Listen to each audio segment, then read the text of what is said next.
Oke, baiklah. Saya mulai.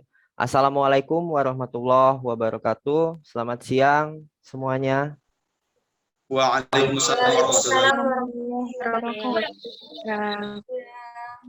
Baiklah, jadi pada kesempatan pada siang hari ini, saya berterima kasih kepada Bapak Febra Anjar Kusuma sebagai dosen pengampu mata kuliah pendidikan eh, kewarganegaraan yang telah memberikan eh, izin untuk mempresentasikan ini, dan kepada teman-temanku sekalian, saya terima kasih sudah dapat hadir di dalam Zoom meeting ini. Baiklah, materi yang akan saya dan kelompok saya sampaikan adalah konsep urgensi dan tantangan integrasi nasional.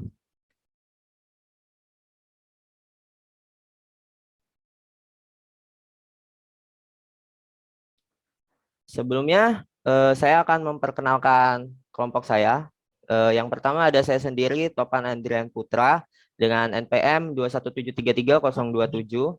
Yang kedua ada Septia Vera Windasari dengan NPM 21733.026. Dan yang terakhir ada Yulis Setiawati dengan NPM 21733.029.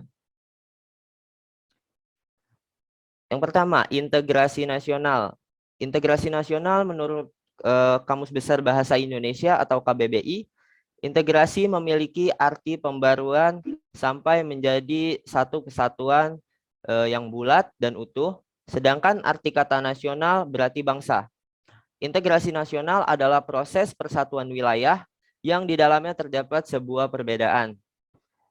Jika dilihat dalam makna politis, integrasi nasional adalah sebuah penyatuan wilayah nasional yang akan membentuk sebuah identitas nasional. Secara antropologi, integrasi nasional adalah sebuah proses penyesuaian dengan unsur kebudayaan yang berbeda sehingga akan mencapai suatu keselarasan fungsi yang ada di dalam kehidupan masyarakat. Yang kedua ada jenis-jenis integrasi. Yang pertama ada integrasi bangsa, yang artinya bangsa menunjukkan pada proses penyatuan berbagai kelompok, budaya, dan sosial dalam suatu kesatuan wilayah dan dalam suatu pembentuk identitas nasional. Yang kedua, integrasi wilayah menunjuk pada masalah pembentukan wewenang kekuasaan nasional pusat di atas unit-unit sosial yang lebih kecil yang beranggotakan kelompok-kelompok sosial budaya masyarakat tertentu.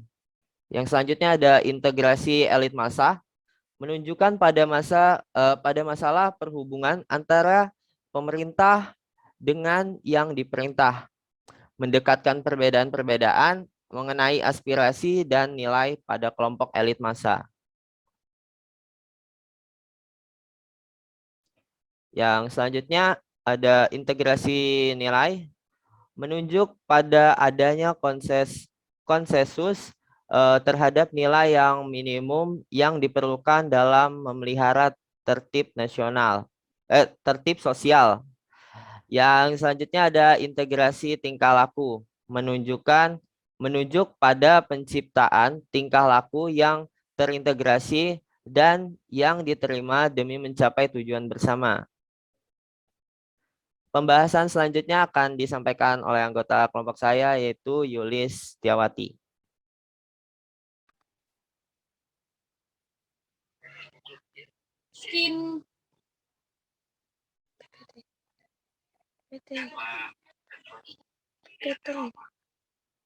Baik, terima kasih.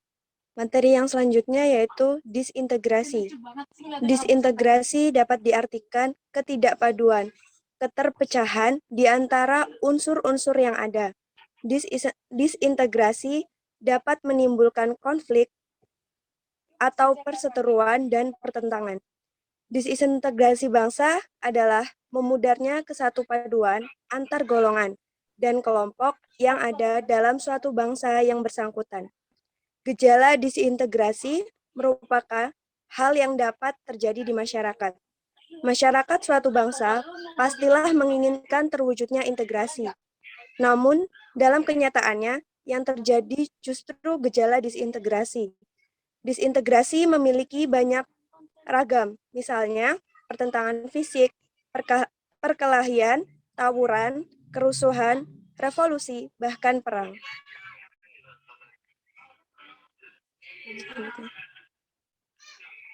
Selanjutnya. Next.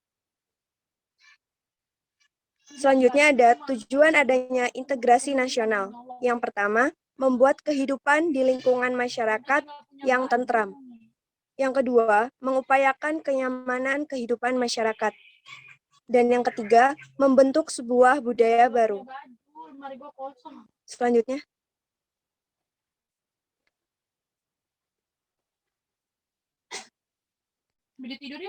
Tantangan dalam membangun integrasi nasional.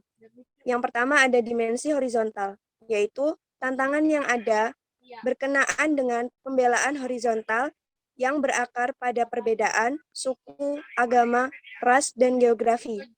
Yang kedua ada dimensi vertikal, yaitu di mana tantangan yang ada adalah berupa celah perbedaan antara elit dan massa, di mana latar belakang pendidikan kekotaan yang menyebabkan kaum elit berbeda dari massa yang cenderung berpandangan tradisional.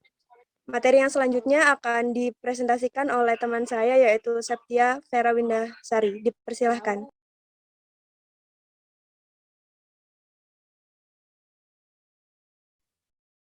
Yang selanjutnya yaitu contoh kasus integrasi nasional. Senin 17/3/2014 jam 21.28 waktu Indonesia Barat. 5 anggota OPM ditangkap di Puncak Jaya. 1 tewas, Wilfred Siagian, Detik News Jayapura. Pasukan TNI atau Polri berhasil menangkap 5 anggota organisasi Papua Merdeka atau OPM dalam aksi baku tembak di Mulia, Puncak Jaya, Papua. Baku tembak terjadi pada Senin 17/3/2014 pada siang hari.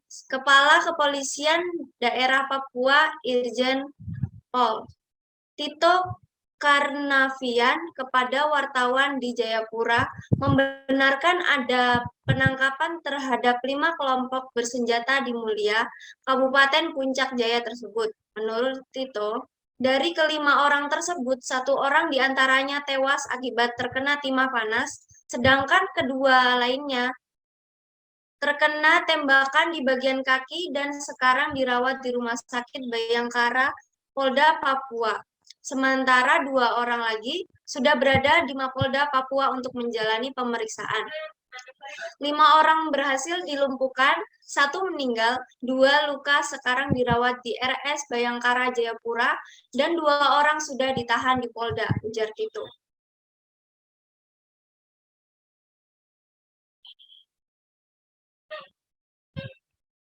Tito menjelaskan, penangkapan terhadap 5 orang anggota kelompok kriminal bersenjata itu berawal ketika gabungan aparat TNI sedang melakukan patroli di daerah Mulia, Kabupaten Puncak. Di tengah perjalanan, tiba-tiba kelompok kriminal bersenjata melakukan perlawanan terhadap pasukan TNI atau Polri, sehingga terjadi baku tembak yang menyebabkan 3 orang kena tembakan, 1 diantaranya meninggal. Saat terjadi aksi baku tembak, 3 orang dari kelompok OPM kena tembakan, 1 diantaranya meninggal, sementara 2 orang lainnya berhasil diamankan ketika hendak melarikan diri, ungkap Tito.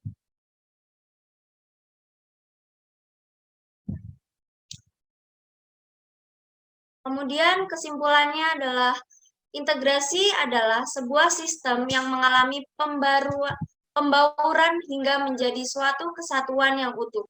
Integrasi nasional adalah proses persatuan wilayah yang di dalamnya terdapat sebuah perbedaan. Sebagai generasi penerus bangsa, marilah kita memiliki rasa tanggung jawab terhadap keutuhan dan kesatuan bangsa. tidak hanya sebagai generasi penerus bangsa, tetapi kita adalah generasi pelurus bangsa di mana menjunjung tinggi sikap keadilan adalah suatu keharusan demi terciptanya kesejahteraan dan kemakmuran bangsa. Sekian, terima kasih. Saya kembalikan ke moderator.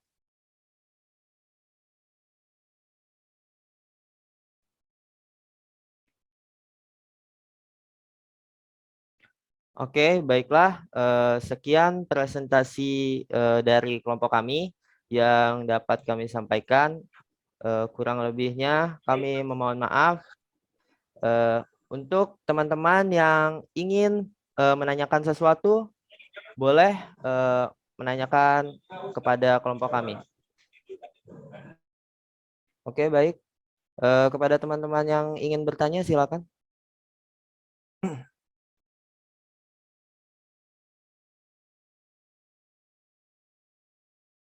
Topan mau nanya. Iya, silakan. Assalamualaikum warahmatullahi wabarakatuh. Nama saya Galuh Ananita Novidas Isela, NPM 21733012. Mau nanya, bagaimana caranya agar kita memiliki sifat integrasi terhadap bangsa dan negara?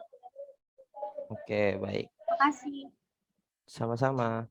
Baik, untuk Galuh, pertanyaannya bakal kita tampung dulu. Untuk selanjutnya, ada yang ingin bertanya lagi? Mau nanya, Toban. Baik, silakan. Assalamualaikum warahmatullahi wabarakatuh. Waalaikumsalam warahmatullahi wabarakatuh. Perkenalkan, nama saya Aisyah Desta Kalita, NPM 2173303. Nah, suatu negara itu kan seharusnya memiliki sifat integrasi nasional. Bagaimana jika suatu negara tidak memiliki sifat integrasi nasional? Apa yang akan terjadi pada negara tersebut jika tidak memiliki sifat itu? Terima kasih. Baik, sama-sama. Selanjutnya. Baik, Topan izin bertanya. Ya, silakan sebutkan nama dan NPM. Nama saya Muhammad Rizky Nanda Saputra dengan NPM 217333018. Saya ingin bertanya, jadi kan salah satu faktor penghambat integrasi nasional itu adalah kurangnya kesadaran masyarakat terhadap ancaman dan gangguan dari luar. Yang saya mau tanya, bagaimana cara mengatasinya? Oke, baik. Terima kasih Rizky Nanda. Dan kepada teman-teman, mungkin pertanyaannya bakal kami tutup dan kami akan mencari jawabannya sebentar.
Oke, baiklah.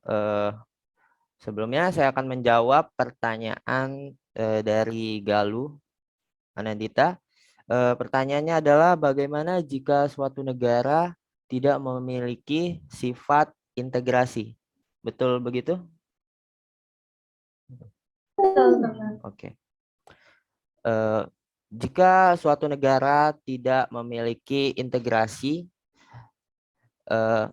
dalam suatu negara memiliki sikap integrasi nasional itu sangat penting karena agar tidak adanya perbedaan yang menyebabkan perpecahan dalam suatu negara.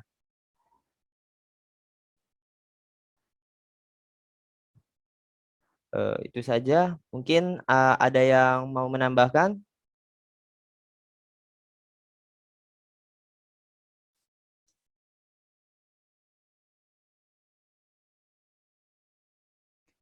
Oke, bagaimana Galuh? Apakah sudah cukup? Ya, Topan, udah, makasih. Oke, sama-sama.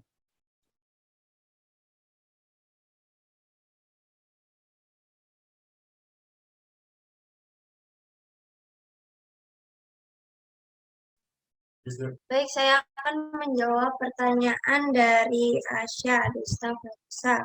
Pertanyaannya, bagaimana caranya agar kita memiliki sifat integrasi nasional terhadap bangsa dan negara?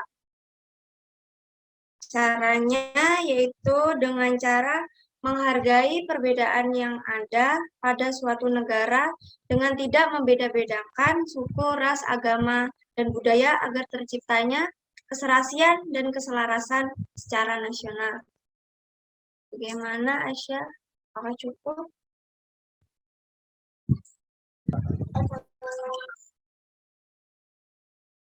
Gila kok gitu. Sudah cukup. Terima kasih, Linda.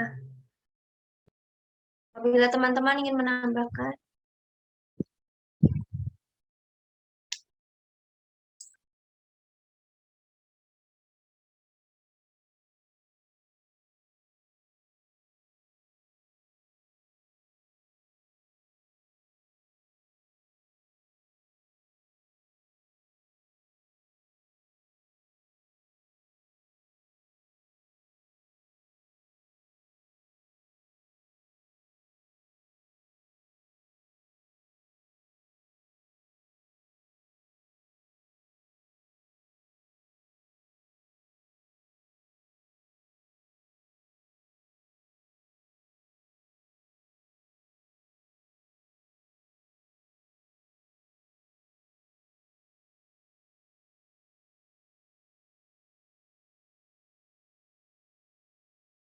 Diam dulu. Baik, selanjutnya saya akan menjawab pertanyaan dari Muhammad Rizky Nanda Saputra. Pertanyaannya yaitu, salah satu faktor penghambat integrasi nasional yaitu kurangnya kesadaran masyarakat terhadap ancaman dan gangguan dari luar. Bagaimana cara mengatasinya? Cara mengatasi yang pertama yaitu, misalnya, menampilkan acara televisi yang menarik, namun tidak lupa untuk menampilkan kebudayaan di acara-acara tersebut. Misalnya berupa makanan tradisional, atau tarian, atau musik tradisional, dan lain-lain. Yang kedua, mendalami makna dari nilai-nilai Pancasila dalam kehidupan kewarganegaraan. Dan kita juga harus menerapkan nilai-nilai Pancasila dalam kehidupan bermasyarakat. Yang ketiga, menanamkan rasa nasionalisme dan rasa cinta tanah air dengan cara lebih menyukai makanan tradisional daripada makanan luar. Kita harus cintai produk dalam negeri. Contohnya, yang keempat, menghargai setiap perbedaan suku, agama, ras, dan adat istiadat yang ada di Indonesia. Cukup. Bagaimana dengan Muhammad Rizky Nanda? Sudah jelas, Yulis. Terima kasih. Baik, sama-sama.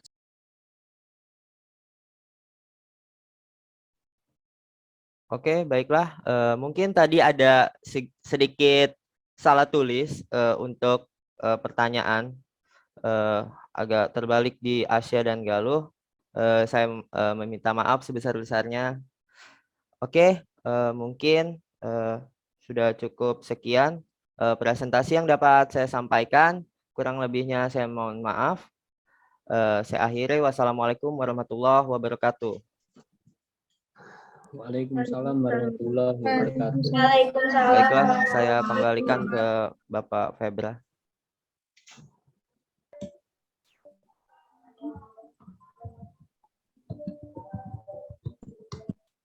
Baik, terima kasih kepada kelompok 7 ya, ini kelompok rekan Andrian dan teman-teman yang lain.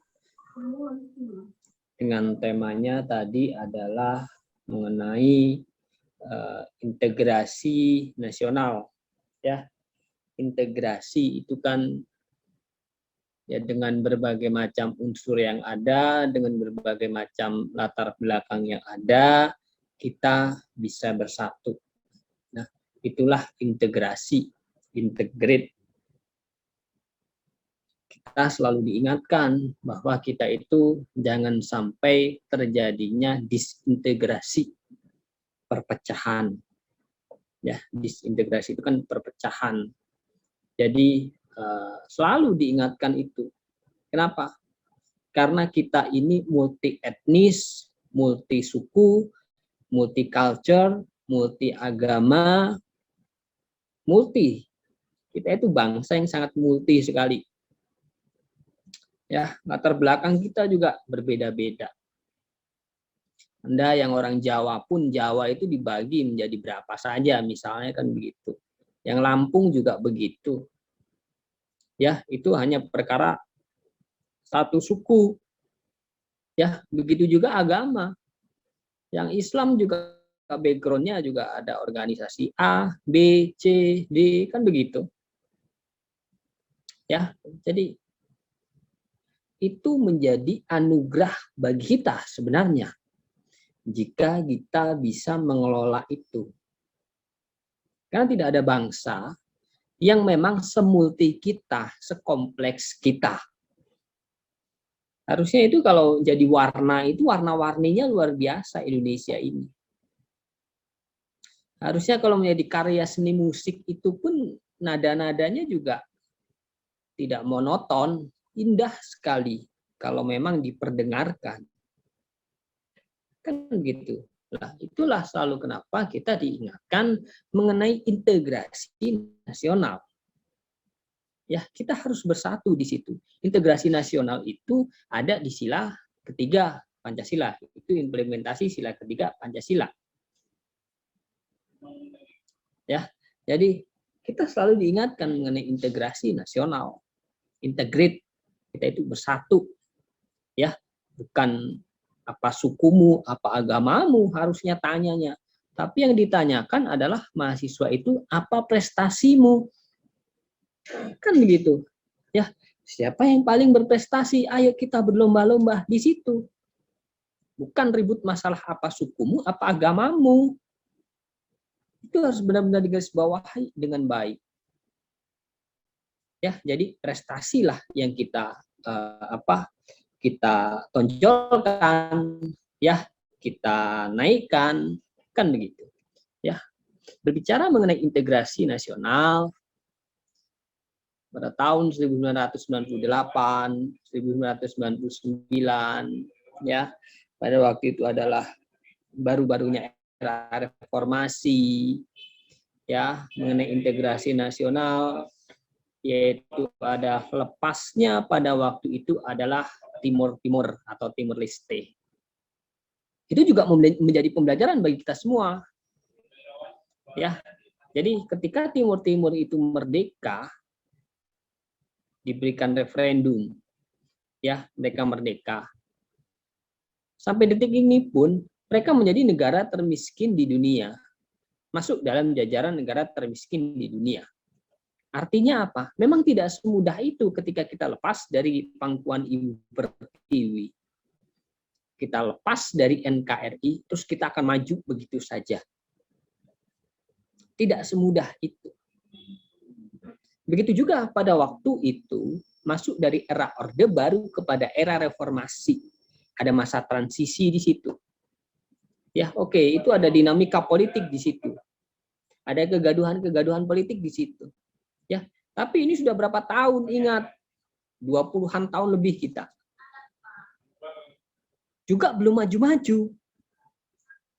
Makanya selalu kita diingatkan untuk integrate kita untuk bersatu. Sepertinya pada waktu itu, ya, ketika era Orde Baru masuk kepada era reformasi, sepertinya kita optimis kita akan maju, kita akan terbang sebagai bangsa. Tapi hari ini juga buktinya juga belum. Ini ada masalah berarti di sini. Ya, berarti ada masalah. Kan begitu. Bagaimana contohnya mengenai integrasi nasional, yaitu adalah masalah Papua misalnya. Saudara-saudara kita yang ada di Papua luar biasa sekali. Ya, mereka harus mengalami konflik. Harus terus berkonflik. Ya, dari OPM, ya di situ ada TNI, di situ ada Polri. Ya, bagaimana saudara kita mau maju, kan begitu? Yang ada di tanah Papua. Ya, kasihan sekali mereka. Ya, saya pesan kepada kalian, ya, coba dijaga perdamaian itu. Kan begitu? Ya, jadi jangan malah menjadi masalah itu. Ya, bagaimana kalau kita konflik itu, kita nggak akan maju-maju gitu. Karena kita kebanyakan konflik. Itu harus dipahami dengan baik. Ya, makanya itulah kita harus berintegrasi itu. Kita harus bersatu itu. Itulah maknanya kenapa sila ketiga itu ada di tengah-tengah. Dia itu sebagai perekat antara sila keempat, kelima, 1, dan 2. Kan begitu. Tetap. Gitu loh. Itulah maknanya, filosofinya. Ya, ternyata ada sendiri gitu. Sila ketiga itu ada di tengah-tengah sebagai perekat antara manusia dengan Tuhannya, manusia dengan manusia. Itu kan sila pertama, manusia dengan Tuhannya. Sila kedua, manusia dengan manusia. Ini direkatkan oleh rasa persatuan. Dalam mewujudkan sila keempat, demokrasi kerakyatan. Dalam mewujudkan keadilan sosial. Kan begitu. Itu berarti ada maknanya di situ ya, bahwa sila ketiga itu ada di tengah-tengah. Ya, maka kita harus bersatu. Kan begitu. Ya. Jadi ini sudah pertemuan ke-16. Saya pesan kepada Anda, jagalah persatuan Indonesia. Jagalah persatuan Indonesia.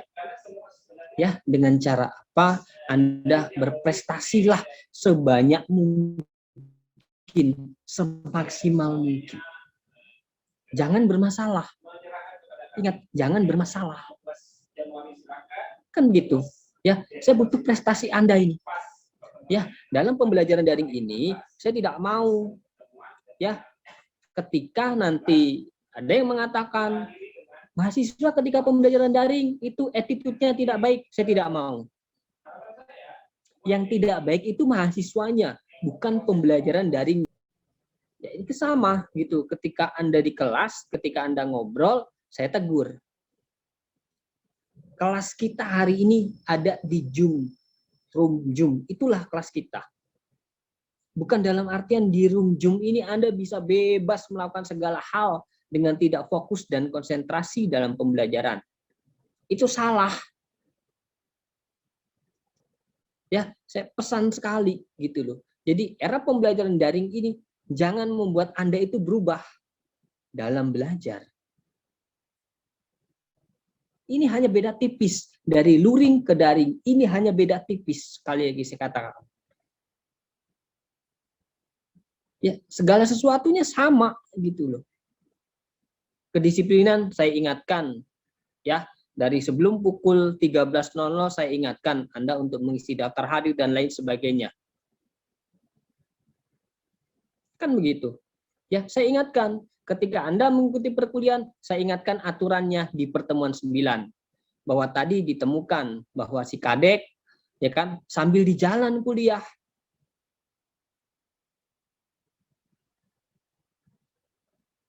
Ayu Fitri, ketika luring bisa tidak Anda itu kuliah sambil di jalan? Bisa tidak Ayu Fitri? Iya, Pak. Bisa tidak? Tidak, Pak. Tidak. Kan begitu. Itu logika sederhana sekali. Itu loh maksud saya. Artinya apa? Pembelajaran itu tetap dilaksanakan secara fokus dan konsentrasi titik. Mau Anda dimanapun, monggo silahkan. Selama jaringan itu baik. Itu kan pesan saya dari awal. Ya, jadi jangan sampailah ini menjadi alasan bagi Anda semua ya untuk tidak fokus dalam mengikuti perkuliahan. Saya pesan sekali, orang hari ini menggembor-gemborkan learning loss. Ya, value free, hampa nilai katanya mahasiswa sekarang. Ya, tapi harusnya bagi mahasiswa tidak. Saya ingatkan sekali lagi, harusnya bagi mahasiswa tidak. Kenapa? Karena cara berpikir mahasiswa itu berbeda dengan siswa TK, PAUD, SD, SMP. Ya, kalau mereka tidak bisa luring, ya. Tidak bisa daring, ya. Karena ada nilai-nilai yang harus diperjuangkan, disisipkan di situ. Kalau mahasiswa ini harusnya sudah memetik hasilnya saya ini. Jadi saya tidak perlu mengingatkan harus on cam, harus disiplin. Kan begitu. Kita ini harusnya hari ini sudah bertarung ide, gagasan, konteks berpikir Anda bagaimana. Itu loh maksud saya. Ya, makanya saya tidak mau terlalu mendominasi dalam pembelajaran. Kenapa? Karena saya akan beri ruang yang begitu besar bagi Anda. Saya akan berikan panggung yang begitu luas bagi Anda. Itu loh. Di situ kita bertarung pemikiran, ide-ide, gagasan. Jadi ketika ada wacana apa, ada isu apa mengenai warga negara, Anda itu bisa mengkritisi dengan baik. Kan begitu, bisa mengkritisi dengan baik. Anda pasti cari dari sumber A, B, C, D. Nah, baru itu namanya mengkritisi. Tapi kalau hanya satu sumber dan Anda sudah menyimpulkan, tidak kritis namanya. Nah, pendidikan kewarganegaraan itu loh, dilatih untuk itu sebenarnya. Jadi kalau Anda tidak fokus dan konsentrasi, ya sudah. Ya, nanti ada wacana apa, ada isu apa, Anda sudah pasti ya termakan hoax. Mudah sekali termakan hoax. Ya, itulah pesan dari saya. Ya, ini sudah pertemuan ke-16.